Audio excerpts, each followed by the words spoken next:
Well, hello, this is Non-Monogamous Mark coming to you from my home in Seattle, Washington, and we are on day 7 of practicing feeling really good. But I want to have a little talk with you about this today because, I don't know, sometimes that we get involved in trying to accomplish something. This is day 7 of 14 days. We're at the halfway mark. And sometimes we start, making work out of it. And we're efforting it with it, and that's what we're, after all, we're raised and taught to do is that you accomplish things by working hard. That is not the point of this 14-day challenge. It's your 14-day journey to happiness. It's an exercise for you to be able to take control of intentionally every day practicing and purposing that you're going to be happy instead of just going along with what comes along and you get stuck with the default, which is just, it's okay. I'm sure I'm happy. There's a difference between, yeah, I'm happy, between, yoo-hoo, I'm feeling great. There's a big difference. And so if you find that you're efforting and that you're struggling or that you're really having to work at this, then I'm going to suggest take a step back, make sure you pay attention to this little conversation that we're going to have here today, and give it some thought, because maybe what you need is you need a new life. Now, I'm not suggesting that your new life your need for a new life means that you need to throw everything about your current life away. No, not that at all. But I am suggesting that there are some segments and some elements of your life that are keeping you in bondage, and they're limiting you, and they're restricting you. They're obligating you and holding you back and kind of keeping you from thriving in your life, and even here thriving with feeling really good each and every day. And until you take a good serious look at your life and find out and ask yourself, what are those things that are kind of holding my life back?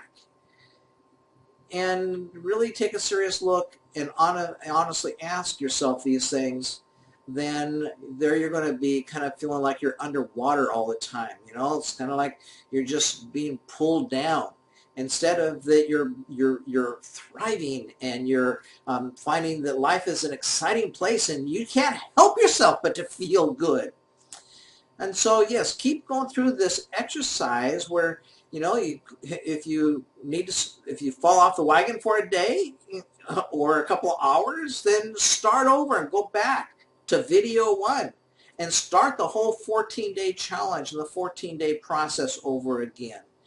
And so in this idea that maybe what you need is a new life, I'm going to just talk a little bit about my own personal experience, hoping that you might identify with this, because I found that my life, was several points along my life I needed a new life. Starting way back when I was a teenager and in high school, I felt that the people that were involved in my life, that they kept me stuck, in that they had defined who I was. And by defining who I was, as long as then I was, closely tied, my life was closely tied with those people. It was my family mostly and a few friends. That as long as my life was closely tied with all of that, then I was not going to be able to change and really have the life that I wanted and I dreamed of having, that would help me to be able to thrive in my life. And so for me, a new life meant that I went to Europe for a couple of years. Yeah, I was like, how far can I get away from home? Just right out of high school and go to Europe for a couple of years by myself, where I didn't have those influences around me. So you may not, you may need to do something like that, but the new life that you need may not be that drastic as well. Kathy and I would talk about the move that we did last year to Ventura, California, and that was a leap of faith. And we had to trust that that was the right thing, because inside, we just knew that that felt right. And remember, the 3 points of our own internal GPS system are our feelings, our thoughts, and our words. If there's something that you start heading in the direction of and it just doesn't feel good, then that says, whoa, stop. Because your life needs to feel good. And that not feeling good is there to kind of speak to you and to help to give you better guidance. That's part of your GPS system. And then your thoughts. You know, if your thoughts are really just bad about things, because your thoughts control a lot of your feelings and emotions as well. And if you're just having bad thoughts, you know, my beverage company, the company that I've owned for 25 years, that would towards, you know, last couple of years that I operated in that business, it got to be very stressful for me. And my thoughts were just bad thoughts that weighed me down. And I wasn't thriving. And of course, then that's another story as to how I came to make that change in my life and decided it was time to start over with my business life. But then out of that, I said to myself, you know, wait a minute, what do I want to do for the rest of my life? What do I love? How am I going to thrive? And I created some criteria for creating a business for myself that at that time I just writing down the criteria that I wanted.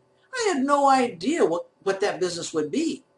In fact is, when I first wrote all that down, most of the technology that I'm using today wasn't even as available yet. And most of it wasn't even created at that point. But yet I wrote down these criteria for the business that I wanted to create. And here today, I now am creating that business. But you know, there came a point though, because when part of that, 7 years ago, I got into the travel business because I love to travel. And travel is something that I knew could continue to keep my mind active, and that was very important to me. And there's a lot of elements that it helped to fit in with what the model that I was looking for. But then it was like, okay, struggling with the idea of building a travel business. And I built a travel business. But 2 years ago, maybe 3 years ago now, I decided to walk away from that travel business that I built and totally change direction. And that meant that I had hundreds of clients that I had been doing business with over the years that I just said, no, I don't want to do business with those clients anymore, because I wanted to follow my heart. And my heart was telling me that I wanted to make and do something much bigger in the area of helping the non-monogamous lifestyle to become something that is acceptable and normal in our society, not something that is taboo, where you can't talk about that. Because yes, there's 20% of the couples out there that are in the closet practicing one form or another of a non-monogamous lifestyle, but nobody knows about it because everybody's so far in the closet and it's such a taboo subject that nobody will talk about it. And so I decided that I wanted I wanted to do something on a larger scale and use my business skills and my travel business to bring this all together. And what I found out is I started doing some research, a massive amount of research, and I discovered how critical it was for the LGBT movement and everything that happened to bring it to a place where the Supreme Court legalized LGBT marriages across the land. And how that all came about was in large part the one industry that can take credit for really making that all happen was the gay travel movement and gay travel industry, which then became the LGBT travel industry.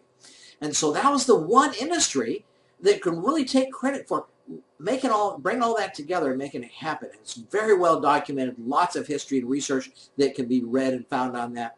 And so I found myself then, I decided that, okay, it was time for me to have a new life. And for me, my new life then was going to be developing a travel business that was exclusively for ethically and consensually non-monogamous lifestyle people. And so that's what I'm doing now.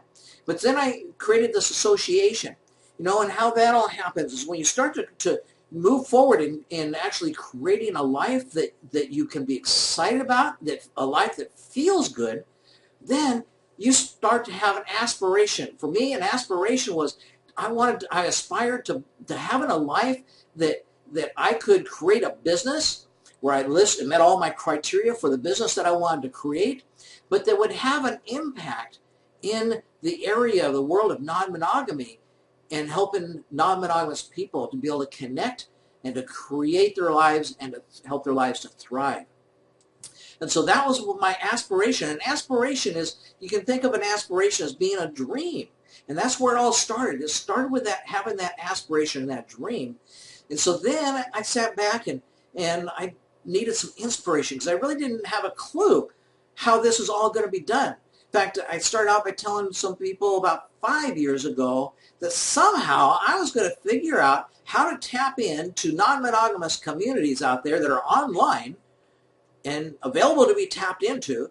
And I was going to find out how to tap into those communities and make a living out of it. Because, yeah, I need to make a living. And so then I had to wait for the inspiration to come along. And that inspiration then came when I started to realize the connection between LGBT travel and the whole gay and LGBT movement that happened over the last 30 years in our country. And so that helped me to start to inspire where a belief in myself, where yes, this is possible. And that's what inspiration is. It's a belief that you start having within yourself, and then you create a vision. It's what does this look like? And that's where it's important to ask questions like, what if? So what does this look like? And so I started creating those visions, and I had that belief that this is something that could be done. And so I had the aspiration, I had the inspiration, and finally then, January of last year, 2016, I took and put a date on it. It says April 15th. I'm going to launch a new business. And I'm not even sure exactly how it all looks yet, but I'm going to launch a new business. And that's really the same way that I transitioned my life from monogamy, where for 27 years I was in a monogamous marriage, and I transitioned from that monogamous marriage into an open marriage. Is that my wife and I, we sat down and we said, we create ourselves first of all, we had the aspiration that, okay, instead of getting divorced, we wanted to stay married, and so let's see how we might create this open marriage. And so that was our aspiration. But we didn't have any belief and knowledge and inspiration on that at all. We just had a dream of the possibility of maybe being able to do that. And so then our inspiration came from talking to other people and seeing that, hey, it works. The other people are creating lives that are non-monogamous lives, and they're ethical and consensual. And it's bringing couples closer together instead of further apart. And so it's something that, yes, our beliefs started to rise, and then we started to have that vision that, yes, we can have a better life, a life that feels better, a life that we get up in the morning and are more excited about because we have this new vision now, and it's a vision for a new life. And so we created a new life there again. And that was from our inspiration.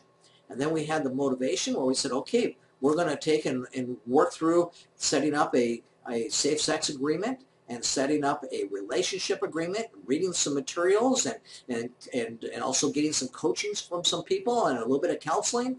And then we're going to take and next spring, we're going to go ahead and we are going to set a date and open our marriage. And so sure enough, May came along. 10 years ago, that'd be May of 2007 came along, and my wife says, okay, well, it looks like we've accomplished everything that was on our list here, and so it's time for you to go ahead and spread your wings. And that's when I started living my non-monogamous life, and that was a new life for me. And so whatever it is that you need a new life in, it may be your sex life, which is what that new life was for me, your love life, and that was also a new life for me, or your finances. Business-wise, I've recreated myself and started a new life where I've rebuilt financially, and that's what I'm in the process of doing right now again. Or maybe it's with your relationships. You need to rebuild your relationships. You need to kind of break them down and tear them apart a little bit and set some over to the side and say, yeah, I don't think I want those relationships. They just take too much time. They take too much out of me. It's not what exactly I want, and it's not where I'm thriving. And so your relationships, or maybe your health and your fitness. Starting to eat better, starting to exercise, get into some better health situations by doing some research online or getting around and associating with people who know how to be healthy and not dependent on medical doctors and prescriptions and all that kind of stuff. So maybe that's what you need a new life for. whatever it is, then you can create intentional. This is what ECNM Lifestyles, one of the biggest things that we do is we work with ethically and consensually non-monogamous people, or people who are curious about or just interested in what an ethical and consensual non-monogamous lifestyle looks like. And we work with those people to help them to move their life forward and transition into the life that is the life of their dreams, whether it be financially, with their health and fitness, with their relationships, with their love life and their sex life, or just having a whole lot of fun in life. And so that's kind of what the foundation of this 14-day challenge is. It's at the foundation. If the foundation for you to create the life of your dreams is for you to have a life that you are going to thrive in, and that takes aspiration, which is having a dream. It takes inspiration, which is having the vision and the belief. And it takes some motivation, which is the encouragement to get started and then to continue. And so we want to help you with all of those. That's why we'll be launching our Travel with Benefits Vacation Club, so that ethically and consensually non-monogamous lifestyle people have vacations every month that they can go on. And so whatever month they're going to be planning their vacation in, that there are vacations they can take to be with a group of really fun, ethically and consensually non-monogamous people.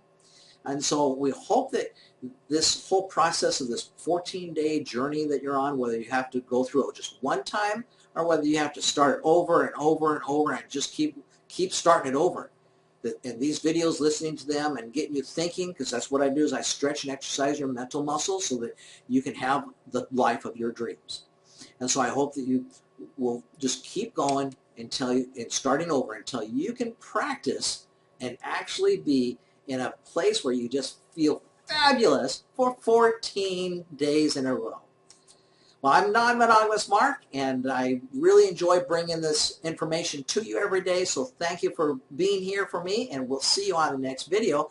And don't forget, go ahead, and if you haven't already, click on that link below and go over to our site where we help you to get on our mailing list. And we're giving away right now a free guide that I'm writing. I've not written it yet. I'm in the process of writing it, and so that'll be coming out soon. And but if you get one of the first 200 copies of it, we're going to give away for free, and then that way we'll get your feedback on it before I actually go to publishing it. So thanks a lot for being a part of my life, and we'll catch you on the next video.